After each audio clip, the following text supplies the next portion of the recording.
बोल रहे थे। अब मुझे बताइए, आप लोग भी जो काम करते हैं, मुझे आज क्लियर कर दीजिए, इस देश में संविधान बड़ा कि शरिया बड़ा? अरे भाई साहब, उसी संविधान ने तो हमको इजाजत दिया है टू फॉलो। अरे इजाजत दिया है, कीजिए फॉलो। मैं बड़े की बात कर रही हूं।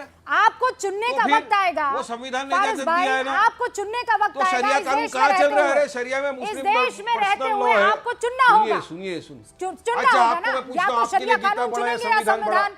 किसे चुनेंगे? बाबा साहेब भीमराव अंबेडकर का संविधान या फिर शरिया? क्या चुनेंगे वारिस पठान? अरे हम तो उसी को चुनेंगे जिसने हमको इजाजत दिया है कि शरिया भी प्रैक्टिस कर सकते हैं, हम हमारा रिलीजन प्रैक्टिस कर सकते हैं। संविधान ये वाला, को चुनेंगे ना, ये संविधान वेरी गुड, सावरकर का संविधान नहीं। I am proud of you Waris Pathan. अब जय श्री राम बोलने के लिए माफी मांगनी पड़ी थी, वैसे वापस मांगिएगा। और शरिया तो सिविल कानून प्रैक्टिस करने को बता रहा है। वापस माफी नहीं मांगिएगा। मैरिज लॉ मुस्लिम पर्सनल लॉ है। जय श्री राम वाले पर माफी मांगनी पड़ी थी, अब संविधान चुनने पर माफी मत मांगिएगा वापस। उल्टा क्यों बोल रहे हो? मैं जो बोल रहा हूँ उसका उल्टा क्यों बोल रहे हो? नहीं बोल रही हूँ, आप उल्टा बोल रहे हो, आप गलत नहीं बोल रही उल्टी, आप नहीं बोल रही उल्टा। आपने कहा कि आपने संविधान को चुना, जिसने आपको शरिया फॉलो करने की इजाजत दी, आप उसे मानेंगे, यानी संविधान को मानेंगे? क्यों नहीं फॉलो करेंगे? फॉलो करेंगे, संविधान बड़ा फॉलो करेंगे। तो क्या लोग संविधान को छोड़ देंगे? नहीं छोड़ेंगे। संविधान छोड़ देंगे, आप भी नहीं छोड़ेंगे। संविधान छोड़ देंगे। देखिए ये दो आंख है, ये दो आंख है। मेरे लिए इस्लाम भी उतना ही मजबूत है जितना संविधान। ये संविधान, ये मेरा इस्लाम जिसको मैं प्रैक्टिस करता हूँ। आप ये नहीं बोलिए राइट आंख आपकी अच्छी है कि लेफ्ट आंख आपकी अच्छी है। आप ये नहीं बोल सकते राइट आंख अच्छी है कि लेफ्ट आंख अच्छी है। दोनों आंख एक संविधान, एक मेरा रिलीजन। मैंने आपको हिंदुत्व मेरा इस्लाम रिलीजन है, मुझे सिखाता है। मैंने कहा संविधान बड़ा कि शरिया बड़ा? मैं तो वही बता रहा हूँ। इस देश में संविधान बड़ा, शरिया कहीं में है? शरिया कहीं भी नहीं। मानते कहाँ ये लोग? तो संविधान को मानता कौन है? अरे आप मानते हैं ना। मैं आपसे पूछ रही हूँ, संविधान बड़ा कि शरिया बड़ा? कहिए ना, डर किस बात का? किससे डर रहे हैं आप? मैं तो बोल रहा हूँ, मेरे संविधान ने आपको हक दिया है आजादी से बोलने का। बोलिए ना, संविधान बड़ा कि शरिया बड़ा?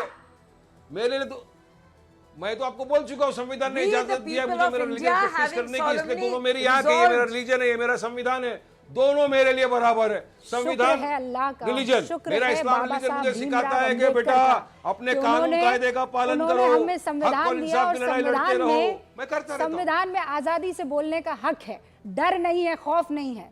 आपको अपने वोट बैंक का इतना खौफ है कि वारिस भाई, आप, मैं जानती हूँ, you are a very liberal man. आजादी छीन लिया आपने हमारी बोलने का। You are a very liberal man, I know it. बोला उठा के नहीं बोल पाएंगे, घिर गए आप, काफी गड़बड़ हो जाएगी। ठीक है, अब मैं आगे बढ़ रही हूँ।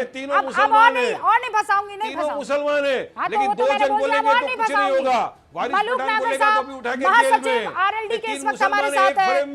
मलूक साहब, 3 मुसलमान है एक फ्रेम में, एक बीजेपी, एक हाफ बीजेपी, एक एमआईएम। आप हाफ बीजेपी है? एक बीजेपी है, एक हाफ बीजेपी। आपको हाफ बीजेपी बोल रहा हूँ, हाफ। आपको तो हाफ बीजेपी कहते ही है। मुसलमान पक्का, आपको तो सच्चा भारतीय मुसलमान कहते ही है। एक आपको कहते ही है ये बात। मलूक नागर साहब, अब मैं आपके पास आ रही हूँ। बहुत ही सिंपल सा सवाल है, सिर्फ ये सवाल पूछ लेने से आप बीजेपी का पार्ट 2 हो जाते हैं या छोटा बीजेपी, जूनियर बीजेपी हो जाते हैं। सिर्फ ये पूछने पर कि संविधान बड़ा के शरिया बड़ा, हाफ सिर्फ ये पूछने पर इतनी आग लग जाती है कि आपको, आपकी तुलना वो बीजेपी या बीजेपी के पार्ट टीम से करने लग जाते हैं। मलूक जी, मतलब जब कुछ ना मिले तो ये सबसे आसान तरीका है, पर्सनल अटैक। मजे आते हैं वैसे। एक तो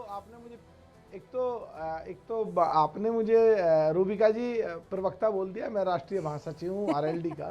और मैंने दुरुस्त भी कर दिया सर। जो बात हो रही है, हाँ, जो बात हो रही है, पता नहीं कहाँ की बात कहाँ लेकर के आ रहे हैं।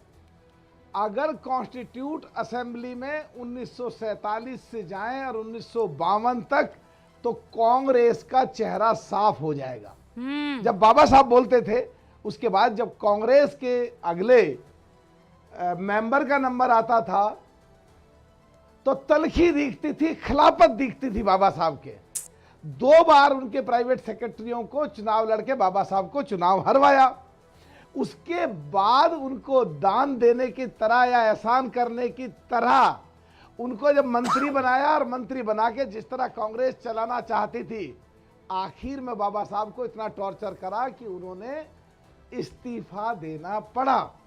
रूबिका जी, मैं आपके शो पे ये कह रहा हूं कि कांग्रेस के कोई भी नेता की क्या हिम्मत है कि कांग्रेस के करीब 30 के करीब 27-30 उनके नाम पे कहीं जवाहरलाल नेहरू एयरपोर्ट, कहीं इंदिरा गांधी एयरपोर्ट, कहीं राजीव गांधी फाउंडेशन, कि क्या चौथाई नामों को भी बदल करके वो बाबा साहब भीमराव अंबेडकर के नाम पे करने के लिए तैयार है?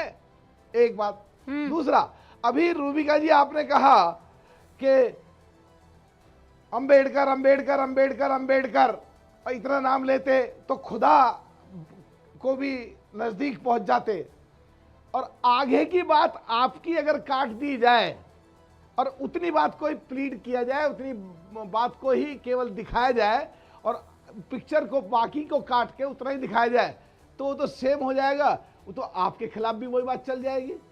तो पिक्चर को आधी काट करके और पूरी पिक्चर को दिखाने के बजाय और कानूनी अपराध नहीं, पर मलूक जी वो काम ये क्यों करेंगे? अगर इस तरीके से आप जहां दुखती नब्ज देंगे वो तो उसे दबाएंगे। यही तो सियासत है। किसी का वो किसी का देखती थोड़ी है भला, और खासकर जब उसे आगे बढ़ना हो तो कांग्रेस ये क्यों करेगी?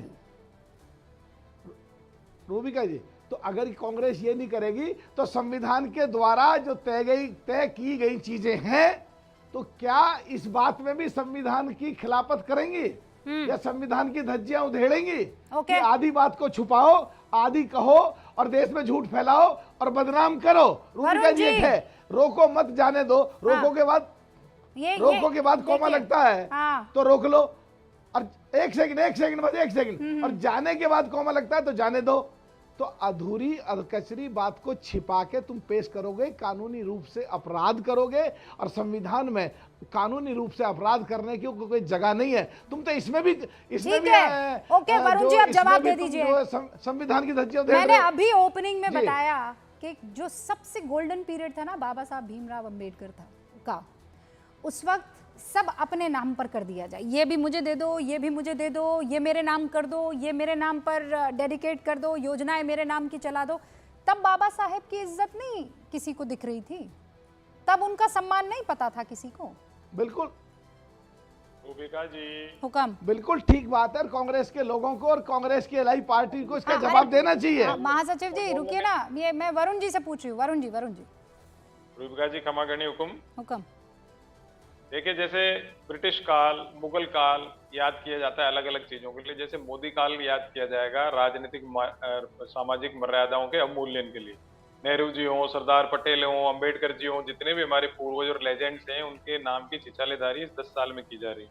आपने जो तुलना दिखाई आंकड़ों की, जिसमें कि नेहरू जी, इंदिरा जी, राजीव जी के नाम की बताई, अंबेडकर जी की बताई, कोई परिवार में अगर 3 मेंबर हो गए, शहीद हो गए या स्वतंत्रता सेनानी हो गए, अलग अलग उनका कंट्रीब्यूशन है, आप उसको एक परिवार से क्यों जोड़ना चाह रहे हो? आप अंबेडकर साहब की कितनी है, इंदिरा जी की कितनी है, अलग अलग क्यों नहीं इंडिविजुअल जोड़ सकते हो उसका?